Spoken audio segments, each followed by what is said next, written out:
Promessa maravilhosa. Nenhuma condenação há para os que estão em Cristo Jesus. Amém?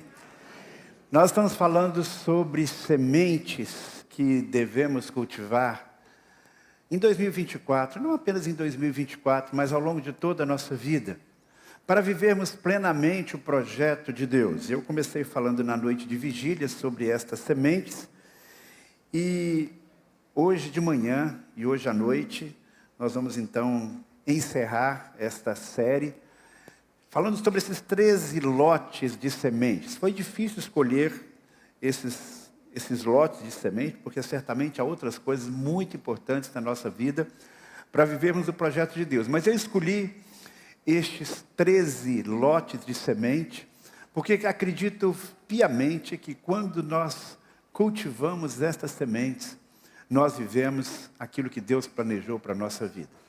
Uma vida de comunhão com Deus, uma vida de felicidade. E o texto que tem nos guiado ao longo de todas essas reflexões é o de Gálatas capítulo 6, versículo 7. Gálatas capítulo 6, versículo 7. Você pode ler comigo, o texto está na tela. Não vos enganeis, Deus não se deixa zombar. Por tudo que o homem semear, isto também colherá. Quero só repetir o conceito básico dessas reflexões. Deus nos dá muitas bênçãos. Deus é o doador de bênçãos. Na verdade, não existe nada que nós tenhamos, que conquistemos, que em última instância não venha de Deus. Porém, existem algumas bênçãos que Deus nos dá prontinhas, acabadas. Você só tem que agarrá-las e desfrutá-las. Mas existem muitas outras bênçãos que Deus nos dá em forma de sementes, que você precisa cultivar, você precisa plantar, você precisa regar, para que você possa colher. E é sobre essas sementes que nós devemos cultivar no solo do nosso coração, que eu tenho falado então, neste mês de janeiro. Eu não vou repetir tudo aquilo que eu já falei, eu só quero mencionar, para que você relembre um pouquinho. E quem sabe, talvez você tenha que voltar a algum desses sermões. Felizmente a gente tem o recurso da internet que permite fazer isso, né? E ver qual destas sementes você precisa cultivar com mais empenho. Então, desde o primeiro sermão desta série, nós falamos sobre as sementes da admiração, sementes da gratidão, da saúde, da sabedoria, da comunhão com Deus, das amizades, das boas amizades, da fé em Deus, da diligência e da humildade. Sobre isso falamos até o domingo passado. Hoje quero falar sobre mais duas sementes, agora pela manhã. As sementes da bondade. Por que cultivar as sementes da bondade é tão importante? Nós vivemos num mundo extremamente materialista, em que a preocupação com o bem-estar, mais do que a preocupação com o bem-estar material, a ambição é extremamente incentivada. Muitas são as pessoas que têm como grande objetivo da sua vida enriquecer. Elas confundem riqueza material com felicidade. Obviamente, todos nós precisamos de dinheiro para viver. Ter dinheiro para realizar vários sonhos é realmente muito bom. E é legítimo o esforço para você ganhar mais do que você ganha hoje. E por isso a Bíblia enfatiza a importância do trabalho, da diligência, do esforço. Não há na Bíblia qualquer apologia à pobreza, ou seja, é uma virtude por si só ser pobre. Não. Por outro lado, a bênção que Deus deseja nos dar transcende a qualquer riqueza material. Como é que nós podemos, então, viver com equilíbrio? Como é que nós podemos agir para não colocar o dinheiro como centro da nossa vida? Uma das alternativas para isto é cultivando as sementes da bondade. É cultivando as sementes da generosidade. Se você trabalha e gasta apenas consigo com a sua família, se você trabalha e guarda tudo para si, você vai se tornando, obviamente, uma pessoa cada vez mais egoísta e não chegará a experimentar a felicidade que Deus planejou para você nesta área. Existe, porém, uma outra riqueza que Deus dá a todos nós exatamente na mesma proporção. Ninguém é mais rico do que o outro nesta área. Se chama tempo. Todos nós temos um dia de 24 horas. O que fazemos com esta preciosidade que é o nosso tempo?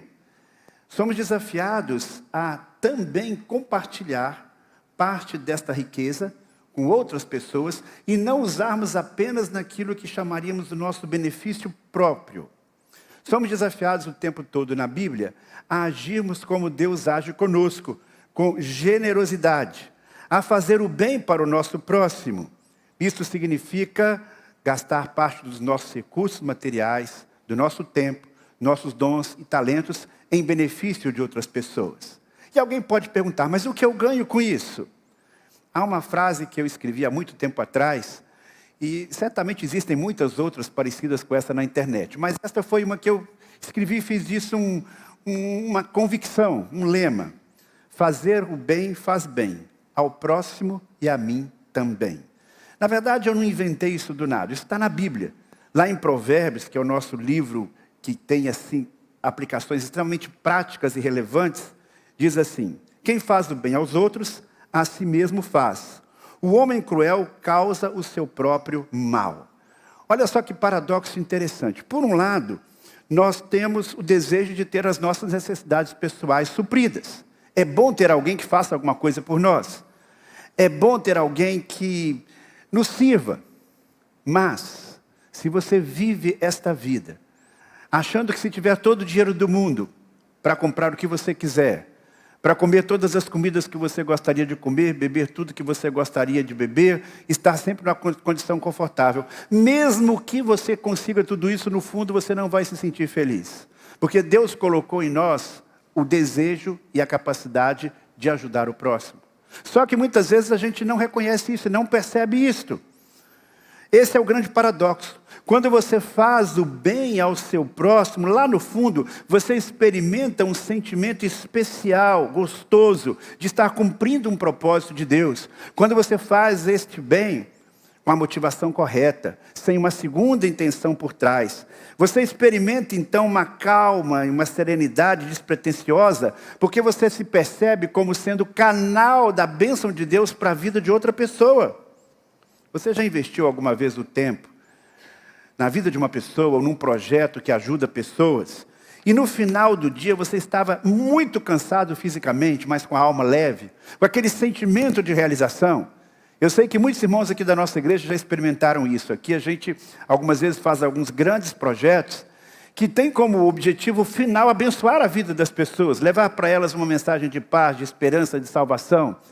E esse é o que eu vejo na vida de, por exemplo, muitos voluntários quando estão servindo em Casa do Julgamento, num projeto musical de Páscoa, de Natal, no Congresso Fascinante Jesus. Quem se envolve disso de corpo e alma, mesmo que se canse muito no final deste evento, no final de tudo isso, diz assim, eu estou experimentando uma alegria muito grande no meu coração.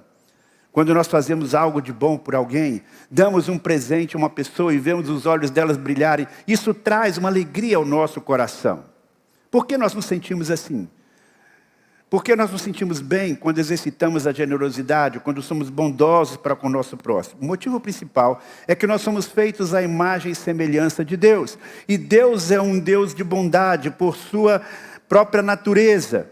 Então, se nós somos feitos à sua imagem e à sua semelhança, quando nós agimos assim, nós estamos agindo em conexão com a nossa real identidade em Cristo Jesus. Todas as vezes que fazemos algo de bom, com sinceridade de coração, é como se Deus olhasse para nós e dissesse, era exatamente assim que eu esperava que você fizesse. Pastor, que história é essa? Isso está na Bíblia, isso não é uma elucubração, não é uma conclusão aleatória. Lá em Efésios capítulo 2, versículo 10, nós lemos assim, porque somos criação de Deus, realizada em Cristo Jesus para fazermos o quê?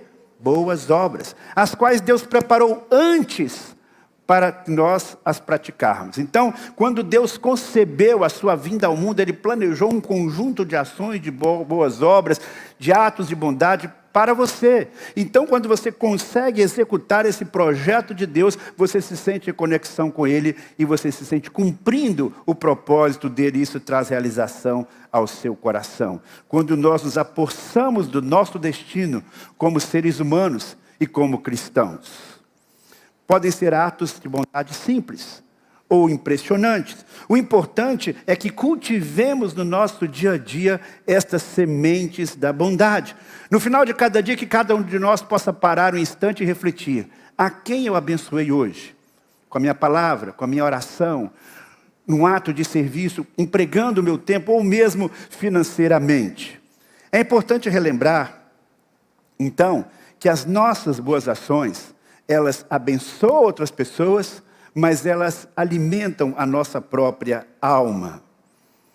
É importante, porém, pensar também no seguinte: a quem eu vou ajudar? Como eu vou ajudar? Com que frequência? Será que nós temos a obrigação de fazer o bem a todas as pessoas o tempo todo? Temos que doar tudo o que possuímos? Temos que investir todo o tempo que dispomos ajudando as outras pessoas? Não, meus queridos irmãos, a Bíblia não propõe isso para nós. Por quê? Porque nós somos finitos, nós somos limitados em termos de finanças, alguns mais do que outros, de energia, de tempo. Então existem alguns requisitos básicos propostos na própria palavra de Deus para que a gente possa, de fato, cumprir a nossa missão, mas fazendo isso com equilíbrio, fazendo isso de uma tal maneira que nós possamos fazê-lo não apenas durante um tempo limitado da nossa vida, mas ao longo de toda a vida. Um desses princípios eu encontro lá em Provérbios, capítulo 3, versículo 27, quando nós lemos assim: quando lhe for possível, não deixe de fazer o bem a quem dele precisa. Nós temos aqui nesse versículo dois princípios básicos. O primeiro deles é: esta pessoa que está requerendo a minha ajuda, de fato precisa de ajuda? Porque existe muita gente esperta, existe gente de má fé, existe gente descansada, para não dizer preguiçoso, e até irmãos em Cristo que não merecem a nossa ajuda. Esse não é um problema novo, isso é um problema que já existia nas igrejas do primeiro século. Tanto assim que o apóstolo Paulo, quando ele escreveu aos Tessalonicenses, olha só que orientação bem clara e direta ele deu: irmãos, em nome do nosso Senhor Jesus Cristo, nós lhes ordenamos que se afastem de todo irmão que vive ociosamente. Olha só, se afaste desse irmão. Quando ainda estávamos com vocês, nós lhes ordenamos isto: se alguém não quiser trabalhar, também não coma. Pois ouvimos que alguns de vocês estão ociosos, não trabalham, mas andam se intrometendo na vida alheia. Não é bem fácil fazer isso quando não se está trabalhando. A tais pessoas exortamos no Senhor Jesus que trabalhem tranquilamente e comam o seu próprio pão.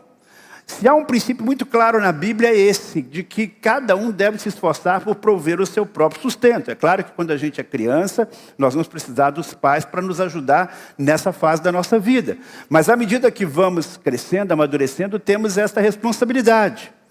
Então nós temos que tomar muito cuidado para não desenvolvermos numa pessoa, até mesmo um parente, uma situação de dependência permanente. Esse é um problema que muitos pais enfrentam hoje. Como é que eu posso ajudar o meu filho jovem? Até que ponto eu devo ajudá-lo de tal maneira a não inibir o seu próprio crescimento, o seu próprio desenvolvimento? Provérbios é muito realista. Ele diz que a fome do trabalhador o faz trabalhar porque a sua boca a isso incita. Ou seja, o sujeito vai se esforçar porque ele vê essa necessidade. O sujeito quer casar, ele quer fazer isso, quer fazer aquilo. Mas se o pai der tudo, ele não vai se esforçar nessa direção. Lá em Minas tem um ditado, na minha família tinha um ditado, que a necessidade faz o sapo pular. Então, às vezes, a pessoa precisa ficar numa situação difícil para que ela possa se mover. E se você vai e faz tudo por ela, você impede o desenvolvimento dela. Então, ser bondoso não significa dar tudo e impedir o crescimento da outra pessoa. Então existem dois extremos. Um extremo é de você não doar nada. Cada um que se vire, eu não ajudo ninguém, nem mesmo o filho. O outro extremo é: eu vou dar tudo. E muitas vezes impedir o crescimento da pessoa. Um outro princípio que nós encontramos aqui nesse versículo está nesta primeira frase: quando lhe for possível, não deixe de fazer o bem a quem dele precisa. Todos nós somos limitados. Nós não temos recursos infinitos como Deus tem. E existem situações em que de fato não será possível você ajudar uma pessoa. Você às vezes até quer ajudar, mas não terá como se ajudar ou se envolver em uma determinada causa. Quando não puder fazer algo pelo outro, não puder mesmo, não se desespere. Peça a Deus que levante alguém para ajudar. De repente você vai colocar esta pessoa necessitada em conexão com outro que pode ajudar. Quem sabe você vai poder oferecer o seu tempo, se não pode oferecer recursos financeiros. E se você não pode, você não tem tempo, talvez vai poder oferecer recursos financeiros. Outro detalhe importante nesse sentido. Nós não vamos poder atender a todos os pedidos que nos chegam. Se você for para a internet, então você fica maluco, porque todo dia chega pedido para ajudar alguém que está passando aquela situação. Como é que você vai selecionar? É claro que você vai orar. Mas um dos critérios objetivos que nós temos na palavra de Deus está aí nesse mesmo texto de Gálatas, esse mesmo texto, onde está se falando sobre a oportunidade de semear, de colher. Nesse mesmo capítulo, um pouquinho mais adiante nós lemos, portanto, enquanto temos oportunidade, façamos o bem a todos, e especialmente os da família da fé. Então você não pode se restringir e dizer assim, eu vou ajudar só fulano. Os outros eu não ajudo de jeito nenhum. Não, tem um horizonte aberto para diversas necessidades. Mas se você tem que priorizar, se você tem que fazer uma escolha, dizer eu vou preferencialmente ajudar os da família da fé. E em outro texto da palavra de Deus, nós temos Jesus falando sobre a importância de guardar aquela lei, em que se orientava que os filhos devem ajudar os seus pais na velhice, se isso for necessário. Cuidar dos seus familiares, ajudá-los na sua provisão. Então, existem alguns critérios que você deve observar. Ajuda a pessoas da sua família, ajuda aos seus irmãos na fé, prioridade para a obra do Senhor. Ao invés de você investir num lugar onde você não sabe para onde o seu dinheiro está indo, invista em lugares onde você pode saber que há um resultado, que a pessoa está ali realmente fazendo uma obra séria, em nome de Deus, no reino de Deus. Isso significa que, especialmente quando pensamos em recursos financeiros, em atos de bondade através de recursos financeiros, nós precisamos de muita sabedoria. Mas não apenas nesses casos, o tempo que você vai investir em alguém, porque o tempo que você está investindo em alguém também é um ato de generosidade. Quanto custa uma hora sua? Tem gente que tem uma hora muito cara, como profissional, não é verdade? Quanto custa uma hora sua? Então, quando você está dedicando um tempo ali a alguém, você está fazendo isso como um ato de bondade, de amor a Deus e àquela pessoa, você tem que ter sabedoria para não gastar todo o seu tempo com uma só pessoa. Porque o seu tempo é valioso, o seu tempo é precioso. Eu fico pensando qual é o nosso grande desafio? Será que nós erramos mais porque nós deixamos de fazer o que poderíamos fazer pelo próximo, ou estamos fazendo exageradamente, além do que podemos? Eu sei de uma coisa, se os 2 bilhões de cristãos, ou os 2 bilhões de pessoas que se declaram cristãos no mundo, realmente exercitarem esta prática do bem, semearem as sementes da bondade, o mundo com certeza seria muito melhor. Muitos problemas sociais seriam resolvidos ou minimizados, até mesmo sem uma grande interferência dos governos. Mas é importante pensarmos o que nos impede, muitas vezes, de fazer o bem, fazendo isso com alegria. O próprio texto de Gálatas, que nos chama a continuar semeando para poder colher. Na sequência, no versículo 9, nós lemos: e não nos cansemos de fazer o bem, pois em tempo próprio colheremos, se não desanimarmos. Então esse texto aqui coloca 2 coisas muito claras. Primeiro é que a gente pode se cansar. Podemos nos desanimar. É uma possibilidade. Você pode estar servindo com alegria, com satisfação, mas depois chega um tempo que você perde o pique. E o que leva a essa situação? Muito provavelmente você não está tendo uma vida equilibrada. Você está fazendo além da conta. Mas uma outra razão é que muitas vezes você quer fazer e colher imediatamente. Mas a lei da semeadura não é assim. A lei da semeadura implica que você planta hoje e você vai colher amanhã. E existem algumas sementes que demoram a germinar. Então o sujeito planta, mas não tem paciência, não espera o tempo certo para colher, e aí ele se desanima. Não adianta fazer isso por essa pessoa, ela não coopera mesmo, ele não faz nada, vou desistir. Antes de esperar que aquela semente floresça no seu coração. Não vou continuar ajudando ninguém na minha família mesmo, não vou fazer nenhum esforço em prol do meu casamento, da minha esposa, atos de bondade, porque eu já fiz isso e não mudou nada até hoje.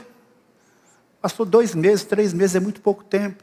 Então você precisa perseverar, você precisa ter paciência para dar um tempo para aquela semente de bondade que você plantou no seu coração e está plantando na vida do outro, possa florescer.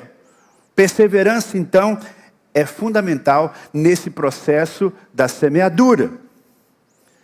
Repito, se o texto está falando que nós não devemos nos cansar, nem desanimar, é porque existe essa possibilidade. E muitas vezes isso acontece porque nós não estamos vendo logo o fruto do nosso esforço. Persevere. Há sementes que você vai plantar e que você ainda vai colher. Há sementes que você vai plantar, você vai morrer, não vai ver o fruto, mas o fruto virá. Há sementes que transcendem as suas ações nesse momento. Você planta, depois que você partir, é que Deus vai fazer aquela semente florescer no coração de uma outra pessoa. Pense nisso. Segundo lote de sementes de hoje, 11º lote da série, são as sementes do perdão. Talvez estas sejam as sementes mais difíceis de serem cultivadas. O que eu quero dizer é que é impossível você viver uma vida plena se você não cultivar essa semente. Se você não arrancar do solo do seu coração as raízes de amargura. E quando eu penso no perdão, eu penso em duas direções. Uma direção do perdão é o perdão a si mesmo.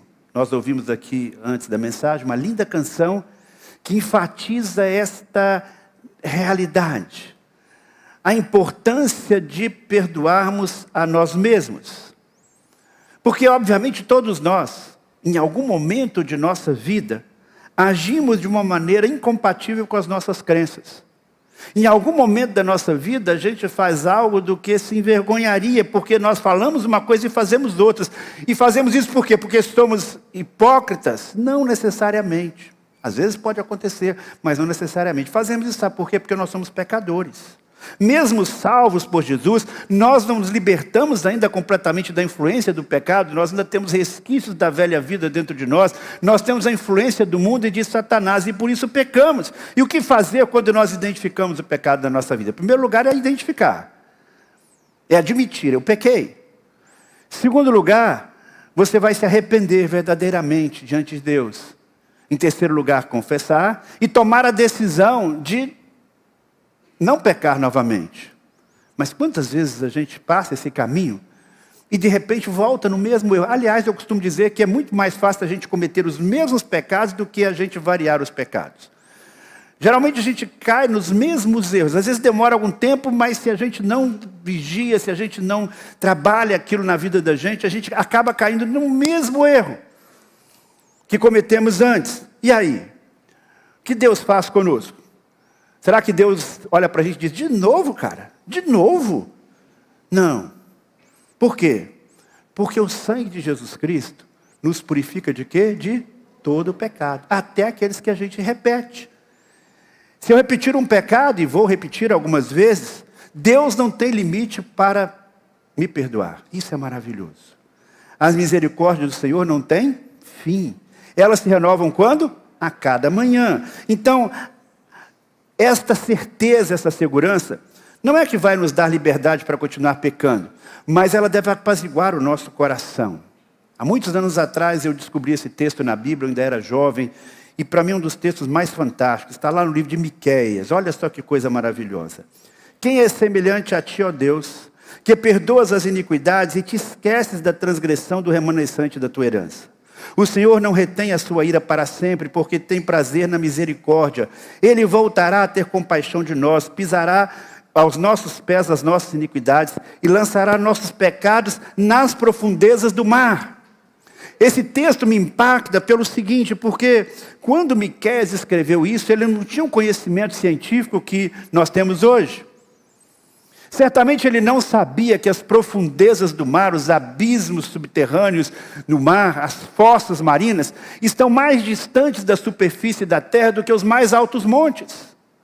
Talvez ele não soubesse que na prática tudo aquilo que cai no fundo de um oceano, nesses abismos, simplesmente desaparece pela pressão que existe ali, se transforma em pó. E ele usou essa imagem para falar aquilo que Deus faz com os nossos pecados que são confessados com sinceridade. Desaparece, é como se Deus tivesse uma espécie de amnésia. Mas não é que Deus realmente se esquece, é que Ele não leva em consideração de jeito nenhum. Aquilo desaparece diante dEle. O problema é que algumas pessoas querem ser mais divinas do que Deus, dizendo, Deus me perdoa, mas eu não me perdoo. Lembra de Davi? Quantas coisas terríveis aquele homem fez?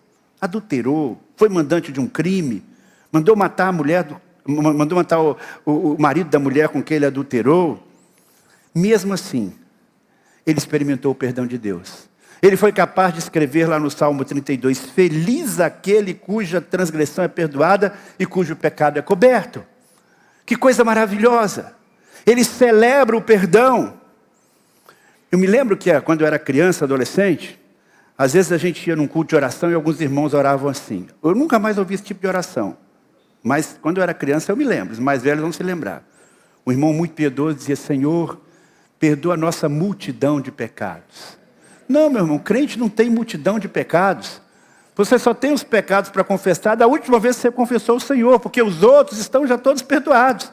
Isso me faz lembrar aquela outra história de uma irmã que chegou para o pastor e disse, pastor, eu já pedi perdão a Deus 1000 vezes por isso que eu fiz. E o pastor disse para ela, minha irmã, você devia ter pedido perdão a Deus uma só vez com sinceridade e agradecido a Deus 1000 vezes porque Ele lhe perdoou. Então, meus queridos irmãos, esse conceito, mais do que o conceito, a apropriação do perdão de Deus na nossa vida é fundamental.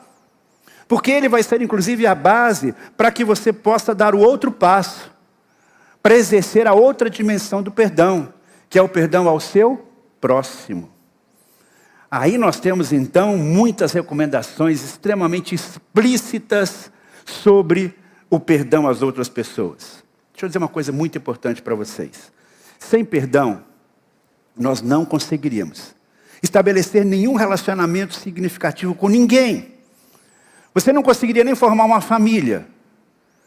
Imagine que você começa a se interessar por alguém, e aí essa pessoa lhe magoa, e você não perdoa. E magoa de novo, tempo de namoro, e você não perdoa. E depois faz uma coisa mais séria, e você não perdoa. Vai dar casamento isso? Não vai dar. Ou então você se casou. No tempo de namoro, noivado, até você perdoou, mas depois você decidiu não perdoar mais. A sua vida vai ser um inferno. O mundo seria um caos, se nós não tivéssemos de Deus a capacidade de perdoar. E por isso é que nós temos na Bíblia esse mandamento, no rol dos mandamentos recíprocos, ou seja, uns aos outros. Todos precisamos perdoar e todos precisamos ser perdoados. Por uma simples razão, que eu relembro, somos pecadores, somos falhos.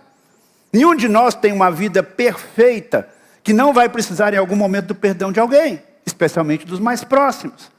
Você só poderia abrir mão do perdão das outras pessoas se você fosse perfeito, mas você não é. Então, porque nós somos imperfeitos, falhos, nós carecemos desse perdão das outras pessoas, e por isso que essa recomendação aparece tantas vezes na Bíblia. Lá em Efésios, nós temos um texto que junta exatamente essas duas sementes que eu estou falando hoje. Efésios 5:32, sede bondosos e compassivos uns para com os outros, perdoando uns aos outros, como também Cristo, Deus os perdoou em Cristo. Deus perdoou vocês.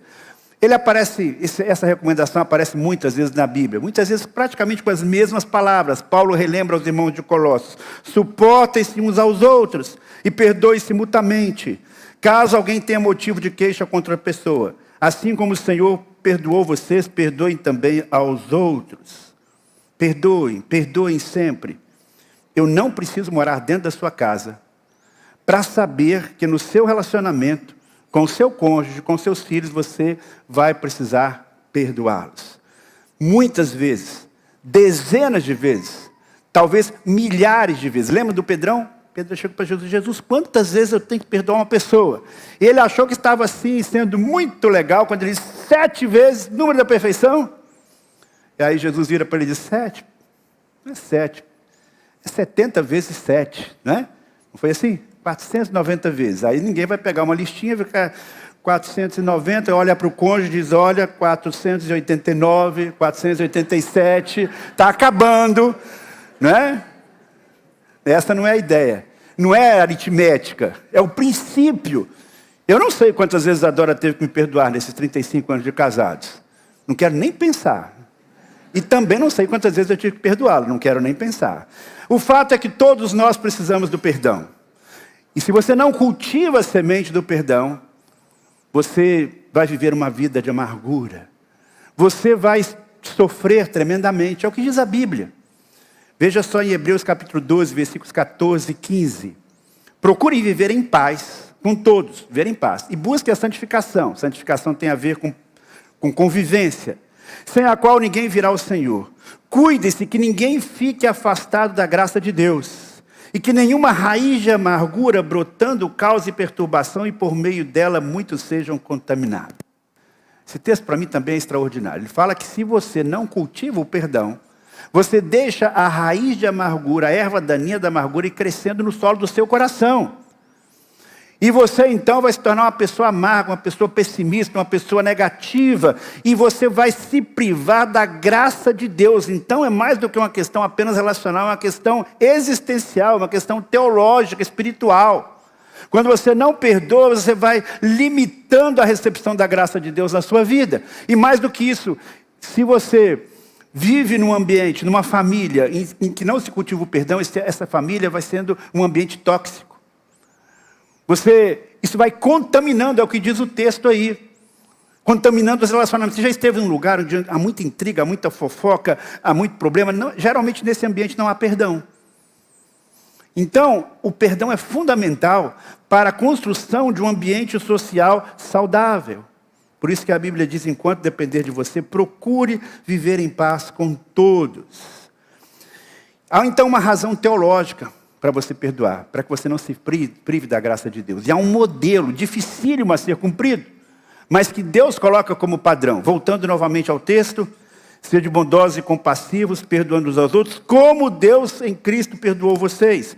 Em Colossenses também esse mesmo parâmetro aparece. Assim como o Senhor perdoou vocês, perdoem também uns aos outros. Então nós recebemos o perdão de Deus, nós nos apropriamos do perdão de Deus, e nós temos que celebrar tanto esse perdão e aceitar tanto esse perdão, que isso vai nos capacitar a também perdoar ao próximo. Sem isso é muito mais difícil. Por quê? Porque tem coisa que é muito fácil a gente perdoar. Eu costumo comparar essa questão do perdão com os ferimentos que nós podemos ter e causar. Ou seja, há determinados atritos que vai nos ter uma ferida superficial, quase como um pequeno arranhão. Você não se preocupa com um pequeno arranhão. Arranhou ali, você passa, você esquece aquilo, vai em frente. Mas pode haver uma coisa que lhe machuca um pouco mais, que faz doer um pouco mais. Aí você fica ali no chão uns 15 minutos machucado, e daqui por si só vai resolvendo. Mas pode haver um corte mais profundo, que sai sangue, que demora um pouquinho mais para cicatrizar ou para fechar. Ou então pode ser uma facada que corta mesmo. E aí você vai precisar de uma intervenção cirúrgica para poder tratar aquilo. Ou pode acontecer uma coisa mais séria. Alguém lhe fere e você precisa amputar uma perna, amputar um braço.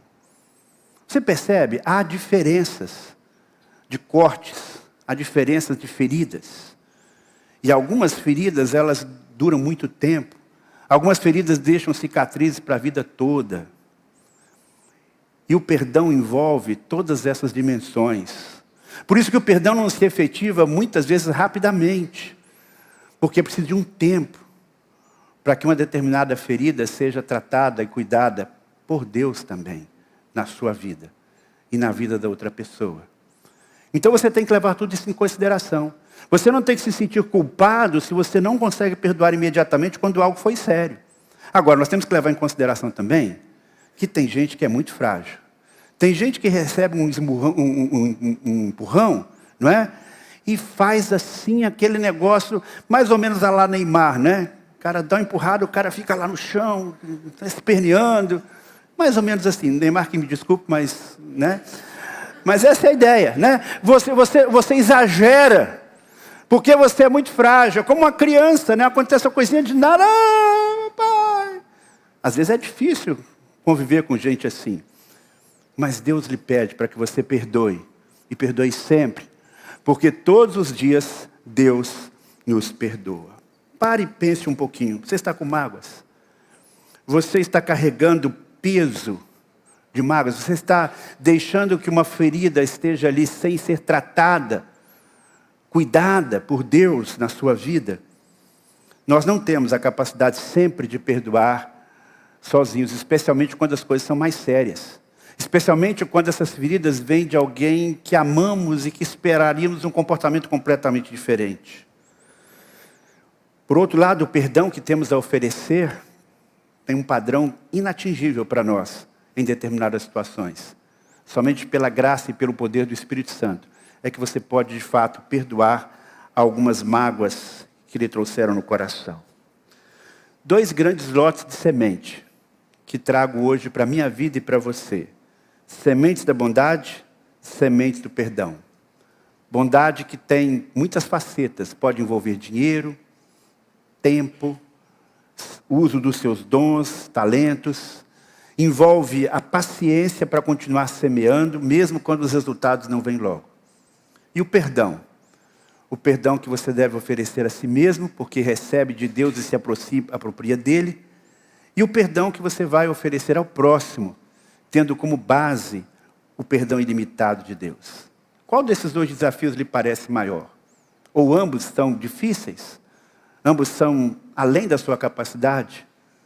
Precisamos do poder e da graça de Deus para cultivar, nos apropriar e espalhar essas sementes. Vamos fazer isso agora mesmo?